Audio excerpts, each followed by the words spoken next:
جو شخص مسلمانوں کو بم سے اڑانے آیا تھا وہ کیسے اسلام کا دائی بنا؟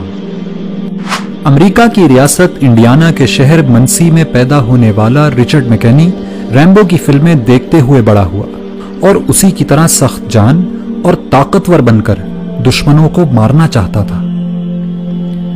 اس کے اسی عزم اور امریکہ سے والہانہ محبت نے اسے امریکن مرین کور تک پہنچا دیا۔ رچرڈ ایک مضبوط جسم کا مالک تھا اور پیشہ ورانہ عسکری مہارت کی وجہ سے ترقی کرتے ہوئے سارجنٹ بن گیا۔ اس نے امریکی فوج کی طرف سے کئی جنگوں میں شرکت کی۔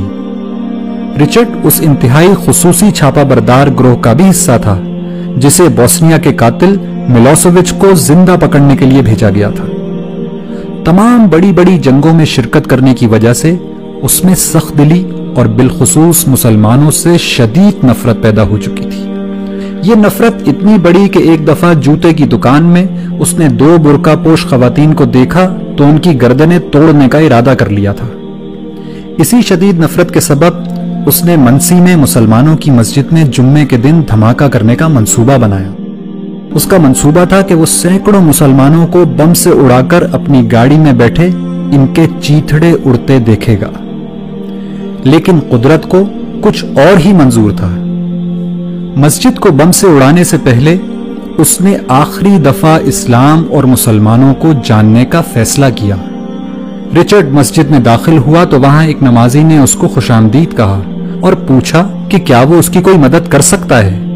رچرڈ نے اس شخص سے اسلام کو جاننے کی خواہش ظاہر کی، چنانچہ اس نمازی نے اس کو قرآن مجید دے دیا اور کہا کہ آپ اس کو پڑھیے اور پڑھنے کے بعد جو سوالات آپ کے ذہن میں پیدا ہوں وہ ہم سے پوچھ لیجئے گا۔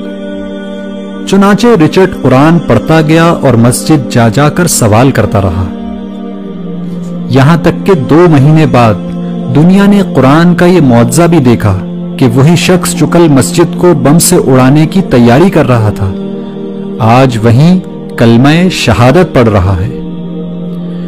رچرڈ اس مسجد کی انتظامی کمیٹی کا 3 سال تک صدر رہا اور آج مایوسی اور نفرت کے شکار لوگوں کی کاؤنسلنگ کرتے ہوئے امریکہ میں اسلام کی دعوت لوگوں تک پہنچاتا ہے۔ ایک انٹرویو میں رچرڈ نے بتایا کہ قرآن کی اس ایک آیت نے اس کی زندگی تبدیل کر دی کہ جس شخص نے کسی ایک شخص کی جان بچائی اس نے گویا پوری انسانیت کو بچا لیا۔ اگر قرآن کی فقط ایک آیت مسلمانوں کے کٹر دشمن کی زندگی تبدیل کر سکتی ہے تو پورا قرآن کیا کچھ انقلاب برپا کر سکتا ہے۔ لیکن پھر بھی ہماری زندگیاں کیوں تبدیل نہیں ہو رہی؟ اس کی وجہ صرف ایک ہے کہ رچرڈ نے قرآن کو پڑھا اور سمجھا، لیکن ہم قرآن کو صرف پڑھتے ہیں، سمجھتے نہیں، ورنہ یہ ممکن ہی نہیں کہ رچرڈ کی طرح ہماری زندگیاں بھی تبدیل نہ ہوں۔